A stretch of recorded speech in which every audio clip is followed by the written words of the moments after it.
아멘. 박수로 우리 하나님께 영광을 드립니다. 감사합니다. 네, 우리나라에 많은 찬양대원들이 있습니다. 근데 이렇게나 잘한 찬양대가 또 있겠나? 왜 저렇게 잘하나 봤더니 기도하는 사람이 참 많아요. 그러니까 영감 있는 찬양으로 오늘 우리 모두가 은혜 받고 하나님께는 큰 영광이 된 줄로 믿습니다.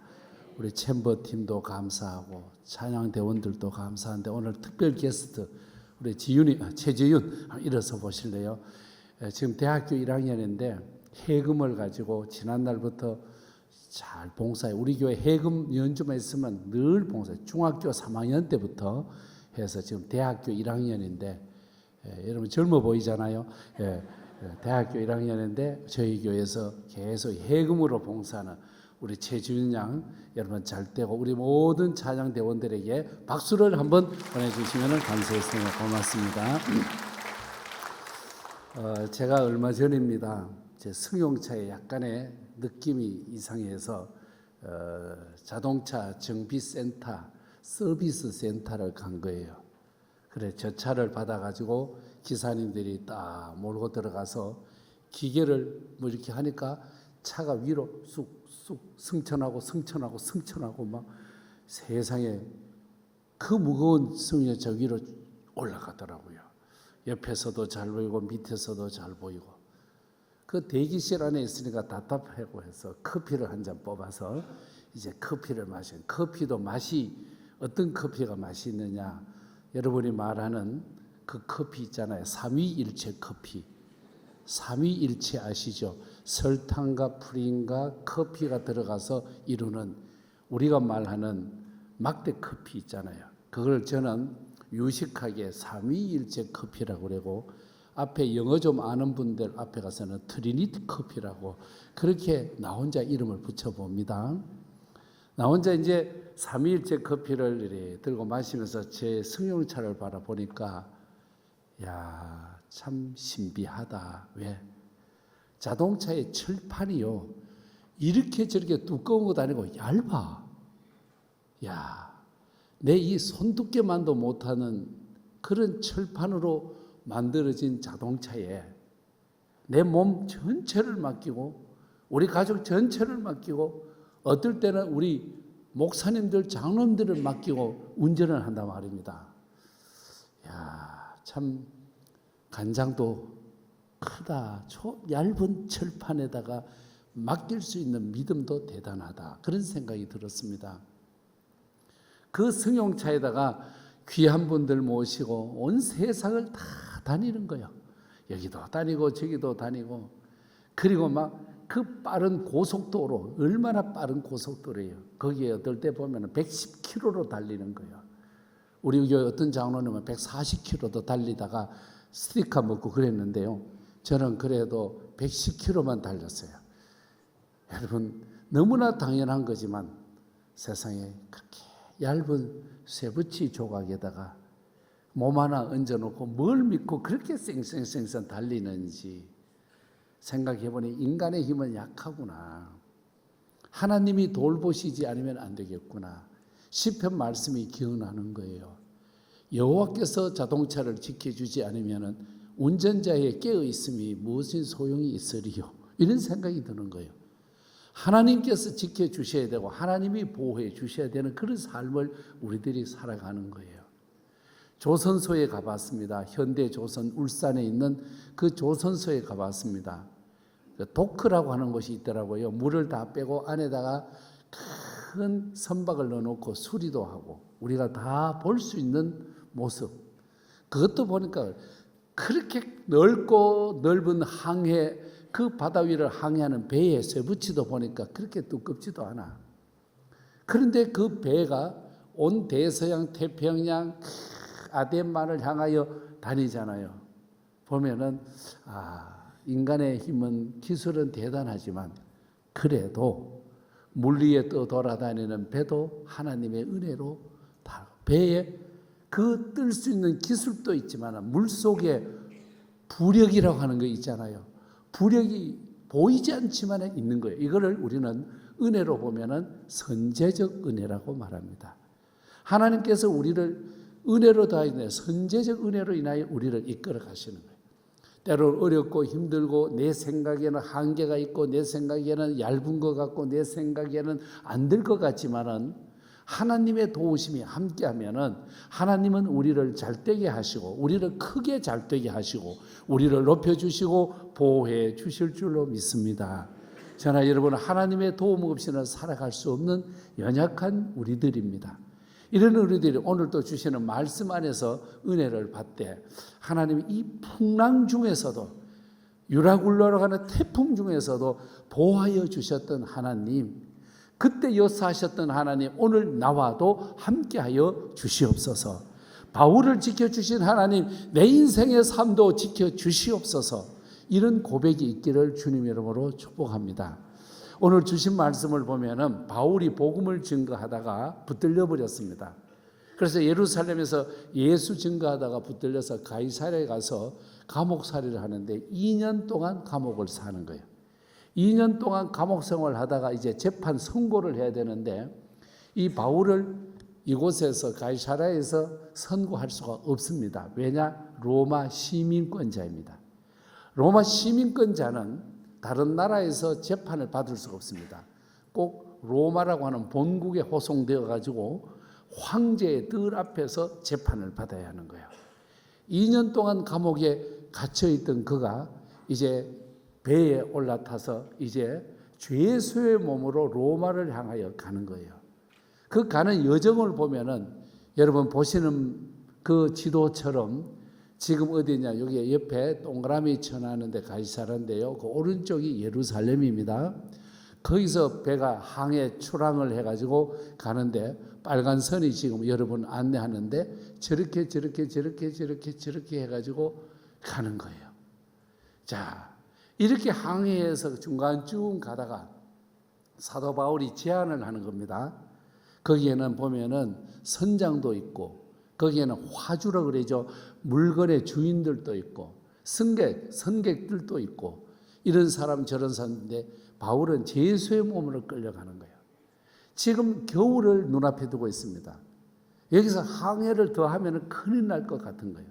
그래서 사도 바울이 여기서 쉬었다가 갑시다. 겨울을 지나 과동하거들랑 갑시다.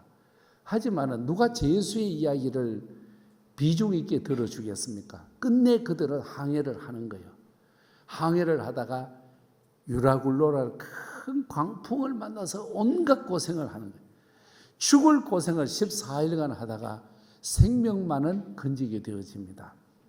그때의 바울의 거룩한 신앙 고백이 오늘 본문에 나오는 말씀이기도 합니다. 바울의 로마 끌려가는 호송길 속에서의 여정을 보면은 지명의 이름이 많이 나옵니다. 여러분 성경이 1189장으로 되어 있는데 지명 이름이 그렇게 많이 나와 있는 데가 많지 않습니다. 오늘 사도행전 27장 1절부터 본다면은요, 지명만 해도 시돈이라고 하는 데가 나오고요, 구브로라고 하는 곳이 나오고 길리기아, 또 밤빌리아, 무라, 살모네, 그레데, 미항, 라세아, 베닉스, 가우다, 아드리아, 이렇게 지역 이름이 많이 있는 장이 없습니다. 더 나아가서 사람 이름도 27장에는 많이 나옵니다. 물론 배에 탄 276명의 이름이 다 나와야 되지만 대표적으로 보면은 거기에 바울이 있었고요, 죄수들이 있었고요, 백부장이라고 하면 그 호송의 대장입니다. 율리오라고 하는 사람이 있었고 아리스타고가 있었고 선장, 배 주인도 있고 선주, 선원, 승객, 군인들, 이렇게 보면은 대표적인 사람이 9명인데 합쳐보면은 276명입니다. 이 276명이 배를 타고 이제 가는데 바울이 말하는 대로 뭡니까? 절대로 항해를 하면 안 된다. 항해를 하면 우리가 어려움을 당하니까 여기다가 쉬어가다. 어디서 쉬느냐? 미항이라고 하는 곳에서 쉬자. 그런데 이 사람들 끝까지 베닉스까지는 가야 된다는 거예요. 지도를 다시 한번 보여드리거든 보십시오. 거리가 그렇게 멀지는 않아. 저기가 지금 바울이 주장하는 미항입니다.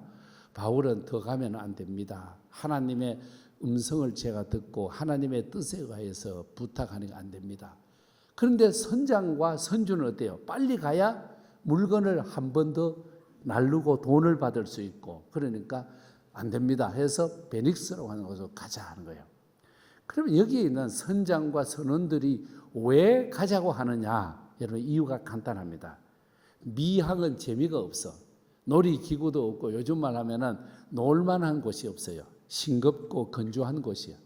하지만은 베닉스로 가면은 향락의 도시요, 먹을 것도 많고 마실 것도 많고 휘황찬란한 문화의 도시예요. 여기에서 우리가 영적으로 얻을 수 있는 것이 있습니다. 이스라엘 백성들의 삶의 중심이 어디냐? 예루살렘입니다. 우리가 선한 사마리아인의 비유 속에서 얻을 수 있는 것이 있습니다. 선한 사마리아인이 예루살렘을 떠나버리는 거예요. 어디로 가느냐? 여리고로 가는 거예요. 예루살렘과 여리고는 지리적으로 보면 자꾸 내려가는 곳입니다. 그런데 여리고는 어떤 곳이냐? 향락의 도시입니다. 믿음의 도성을 떠나서 향락의 도성으로 가다가 만났다는 거죠. 요나를 보십시오. 하나님께서 원하시는 곳이 어디냐면은 니느웨라고 하는 곳이에요. 그런데 자기가 볼 때는 다시스가 더 찬란하거든요. 놀 곳이 많고 먹을 것이 많고 향락이 더 많은 것으로 자기가 판단한 거예요. 우리 성도 여러분, 우리 믿는 성도들이 때로는 외롭고 고독할 때가 있어요. 왜냐? 모두가 향락과 마시자 즐기자 찬란한 육적인 세상으로 갈 때에 우리 성도들은 아니야, 난 교회 갈래. 아니야, 나는 잠깐 집에서 그냥 큐티나 할래. 나는 아니면 숙소에서 그냥 묵상하고 있을래. 이럴 때에 친구들은 여기 가자 저기 가자, 때로는 우리 예수 믿는 사람이 밀릴 때가 있어요. 때로는 예수 믿는 사람이 코너로 밀려가고 외롭고 고독할 때가 있어. 왜? 예수쟁이는 답답하거든요. 신앙자들 삶이 불신자들의 편에서 보면 꼴통들이거든요. 저 꼴통, 저 할렐루야들 하면서 예수 믿는 사람이 여러분 때로는 외롭고 고독할 때가 있습니다. 신앙생활 한다는 것이 때로는 힘들 때가 있습니다. 그런데 여기에 선원과 선주는 빨리 가서 놀아야 되고 쉬어야 되고 마셔야 되고 즐겨야 되는 거예요. 이럴 때에 믿음의 사람 바울은 이게 아닙니다. 미항이라고 하는 것은 먹을 것 향락의 도시는 아니지만 하나님의 뜻을 기다리고 하나님의 은혜를 받는 곳입니다 하고 주장을 하지만, 거기에는 누가가 예수의 이야기를 들어주겠습니까? 그냥 가는 거예요. 가다가 이제 사단이 일어난 거예요. 큰 광풍이 일어나는데 그 광풍의 이름이 유라굴로라고 그래요. 태풍이 불고 난리가 나는 거예요. 이렇게 쏠리고 저렇게 쏠리고. 여러분, 우리가 배가요 그냥 항해해도 멀미하는 사람이 얼마나 많은지 몰라. 저희 교회 지난날 울릉도 여행 갈 때 우리 교회 젊은 분 탔어요. 군대에서는 특공대 출신이야. 군대에서 특공대 출신인데 출항하면서부터 배멀미를 해가지고 여러분 방 안에 한 번도 못 들어가고 화장실에서 몇 시간 울릉도 도착할 때까지 그 힘도 좋고 용기도 있고 강건한 사람이 배멀미 앞에서는 꼼짝 못하더라고요. 그분은 수영도 잘하는데 배멀미는 어려워. 저는 수영도 못하는데 배멀미를 안 해. 얼마나 저는 좋아하네. 이 방 갔다 저 방 갔다가 콜라도 마셨다가 새우깡도 먹었다가 이래 하는데, 세상에 저렇게 체격도 좋고 군대 특공대 출신이 저 배 저게 뭐 멀미라고. 저는 그 뜻도 없어서 할렐루야 할렐루야 야고리지 미치고 한장하지. 아이고 목사님 죽을 지입니다. 죽을 지. 네 혼자 고생해봐라 하다 불쌍해가지고 등도 두들겨주고 또 했지만은 배멀미 앞에서도 맥을 못 치는 젊은이가 있어. 근데 여러분 태풍을 한번 만나봐요. 유라굴로 태풍. 여러분 매미나 루사 같은 거 우리 지내봤잖아요. 꼼짝 못하는 거예요. 여기에서 있는 물건들 다 바다에다 던져버리고 이제는 생명 하나 살아보려고 하는데 이게 마음대로 안 되는 거예요. 15절과 18절 성경에 보니까요, 배가 밀려 바람을 맞춰 갈 수가 없어. 가는 대로 그냥 이제는 의지가 뭐 여기에 항해사도 필요 없고 선장도 필요 없고 여러분 아무 인간의 기술과 능력이 다 필요가 없어지는 거예요. 그렇게 쫓겨가게 되어지는 거예요. 이러다가 짐을 바다에다 다 던져버리고 고생 온갖 고생을 하는데 여러분 웬일입니까? 믿음의 사람 바울이 나타나서 여러분 안심하십시오. 어젯밤에 저에게 천사가 나타나서 말해주었습니다. 하나님을 믿노라. 하나님을 믿는 나에게 말씀해 주시는 대로 너희들 안심하여라 말씀을 주셨습니다. 그러므로 여러분이여 안심하라. 나는 내게 말씀하신 그대로 되리라고 하나님을 믿노라. 할렐루야. 여러분 어려움 그 힘든 속에 계십니까? 여러분 그때마다 나는 하나님을 믿노라 고백할 수 있기를 축복합니다. 지금 여러분 유라굴로 같은 강풍 같은 어려움이 내게 막 밀어닥쳐서 내가 막 삶의 현장에서 좌로 우로 기우뚱 하면서 힘들어하시는 여러분, 그 속에 중심 나는 하나님을 믿노라. 여러분 눈물 나는 그 어려움 속에서도 나는 하나님을 믿노라. 어렵고 고통 속에서 허덕이는 성도 여러분, 나는 하나님을 믿노라. 이 고백을 가지시기를 주님 이름으로 축복합니다. 하나님을 믿노라, 안심하여라 하는 이 거센 풍랑 속에서도 하나님을 믿는 바울이 있었다는 거예요. 이걸 보면은 하나님께서 바울을 중심해서 배 안에 있는 276명 모두를 감싸 주시는 거예요. 하나님께서 바울이 나는 하나님을 믿노라 했는데 요셉 한 사람 때문에 애굽 사람이 살아나듯이 바울 한 사람 때문에 276명이 구원함을 받고 보호함을 받는 거예요. 하나님이 감싸 주시고 하나님이 보호해 주시면 거기에 평안이 있고 안심의 세계로 선물로 우리에게 주실 줄로 믿습니다. 저는 목회하면서요 늘 마음속에 어머니를 회상하고 떠올리며 목회할 때가 많습니다. 이럴까 저럴까 어떤 일을 결정할 때 어머니의 삶을 기억합니다. 여러분의 어머니나 저의 어머니는 고생하신 어머니들이잖아요. 그죠? 여러분의 어머니 돌아가실 때까지 핸드백 들었는 어머니를 모시고 있는 분은 대단한 우리가 우러러보는 분이에요. 저희 어머니는 평생 핸드백을 들어보지 못했습니다. 왜냐하면 형님도 안 사주고 시집가서 잘 산다고는 누나도 지만 들고 다니고 엄마는 사드리지 않았고 연신교회 목사 아들도 사드리지 않았습니다. 그런데 여러분 핸드백의 아름다움도 있지만은요 보자기의 아름다움도 멋이 있습니다. 핸드백 속에는 아무리 명품이라도요 거기에 들어가는 것 제한적이요. 여러분 값비싼 핸드백 속에 수박 넣을 수 있어요? 여러분 값비싼 핸드백 속에 감자 여러분 20개 넣을 수 있겠냐고요. 여러분 그 속에다가 고등어 넣을 수 있어요? 황태 넣을 수 있나고요? 못 넣는 거야. 그런데 저희 어머니의 삶은 핸드백은 없었지만 여러분 보자기는 있었어. 보자기에는요 호박도 쌀 수 있고요 수박도 쌀 수 있고요 카스테라도 쌀 수 있고요 그 속에다가 고등어도 쌀 수 있는 거예요. 여러분 핸드백은 들어가는 것이 제한적이야.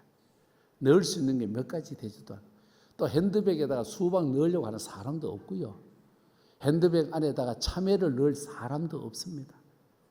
하지만 우리의 어머니들은 보자기에다가 거기다 깨도 몇 대빵 넣어서 묶어서 들고 오기도 하고 고추도 몇 개 넣어서 묶어 오기도 하고 거기에다가 여러분 황태도 넣어서 묶어 오기도 하고 비린내 나는 고등어도 굴비도 넣어서 가져오지 않습니까?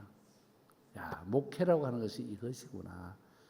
이 교회 안에 여러 성도들이 계시는데 어떻게 다 똑같아? 다 다른데.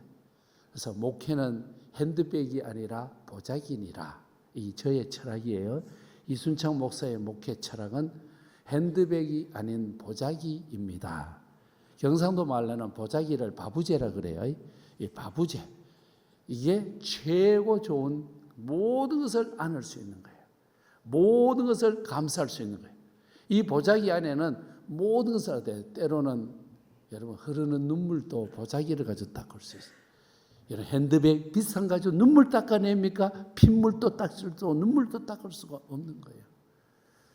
오늘 아드라 무테노 유라굴로 강풍 속에서 힘드는 바울이 탄 276명 믿음의 사람 바울이 하나님을 믿노라 고백했더니 하나님께서 보자기 같은 것으로 다 감싸가지고 하나님께서 14일 동안 괴롭고 힘든 그들을 쫙 인도하여서 하나님 나라로 영광의 나라로 이끌어 주신 줄로 믿습니다. 우리에게 눈물도 있고 아픔도 있고 힘듦도 있지만 보자기로 모든 물건을 싸서 우리를 키워주신 우리의 어머니처럼 우리 하나님께서는 우리의 모든 눈물도 고통도 슬픔도 다 쌓아 안아주시고 우리를 평안의 바다로 인도하실 줄로 믿습니다. 이 말씀을 보면 우리가 은혜가 저절로 되어지는 거예요. 그래서 우리 그리스도인들이 말씀을 볼 때는 이 말씀을 문자적으로나 여자적으로도 해석할 수 있지만은 이 말씀에서 하나님을 내가 어떻게 따라가지 이런 생각을 가지고 말씀을 보시면 좋습니다. 말씀 속에서 하나님 따라가는 5개의 단계가 있습니다. 먼저는 보시면은 여러분 도표에서 보여주기에 우리 그리스도인들이 하나님을 따라가기 뭐냐? 문제 풍랑이 일어났어, 태풍이 일어났어, 광풍이 일어났어. 먼저 뭐를 하느냐? 기도부터 시작하는 거예요. 여러분 어려움이 있으면 내 머리로 덤벼들지 말고 하나님께 맡길 수 있기를 주님 이름으로 축복합니다. 내가 고생하는 것보다 하나님께 맡겨놓고 하나님이 해결하도록 하는 것, 기도가 필요합니다. 두 번째는 하나님께도 맡겨놨으니까 거기에 하나님이 나와 함께 하신다. 하나님이 나를 도와주신다. 임마누엘의 하나님을 고백하시기를 축복합니다. 임마누엘의 하나님을 찬양하면서 그 다음에는 성경 말씀 안에 내하고 비슷한 내용을 찾아내는 거예요. 소위 말하면 내 신세 타령하는 거하고 성경 속에 신세 타령하는 사람하고 찾아보는 거예요. 그래서 거기다 매치를 시켜봐. 이 사람도 이렇게 어렵구나. 바로 여러분 억울한 이야기를 들었잖아요. 아이고 요셉도 억울하게 누명도 덮었었는데 이제 신세가 같은 사람끼리 이제 비교를 해보는 거예요. 나와 비슷한 형편의 삶에다 맞춰보고 그 다음에는 그러면 그때 요셉이 어떻게 했지? 나랑 비슷한 오해 속에서 그래도 그는 하나님 한 분만을 바라보았지. 나도 하나님 한 분만 바라보아야지. 그리고 나서는 모든 일이 요셉이 하나님께 감사하면서 나는데 감사하며 나갈 때 요셉의 삶을 하나님이 형통하게 해주셨다. 오늘 우리에게도 감사가 있으면 될 줄로 믿습니다. 흐르는 눈물 속에서도 이 단계 속에다가 기도하면서 하나님 감사합니다. 왜? 하나님은 나의 의지요 나의 구원의 대상이요 구원의 뿌리이기 때문에 하나님은 나의 하나님이기 때문에 내가 하나님 감사합니다.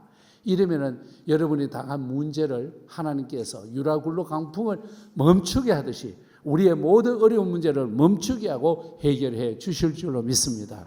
한 주간의 삶이 힘드셨습니까? 지금도 여러분에게 생각지 못했던 광풍이 불어와서 여러분을 어렵게 하십니까? 남들에게 말할 수 없는 자존심 상해서 표현할 수 없는 아픔으로 몸부림치십니까?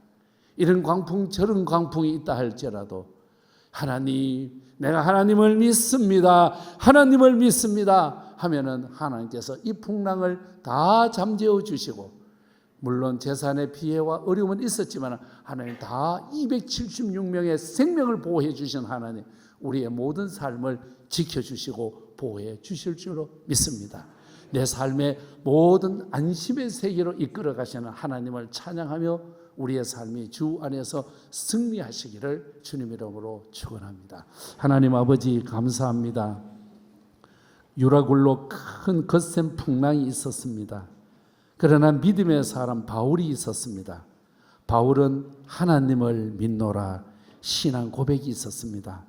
하나님 이 어려운 속에 인간의 지식과 지혜를 보지 않고 하나님을 바라보게 하여 주시옵소서. 사람에게 의논하지 않고 주님과 의논하게 하여 주옵소서. 사람을 찾아갈 것이 아니라 주의 십자가를 찾아가게 하여 주시옵소서. 거센 풍랑 속에서도의 안심의 길로 인도하시는 주님이 계시니 내 주 예수 따라가는 복된 그리스도인으로 인도해 주옵소서. 축복합니다. 감사합니다. 예수님 이름으로 기도하옵나이다. 아멘.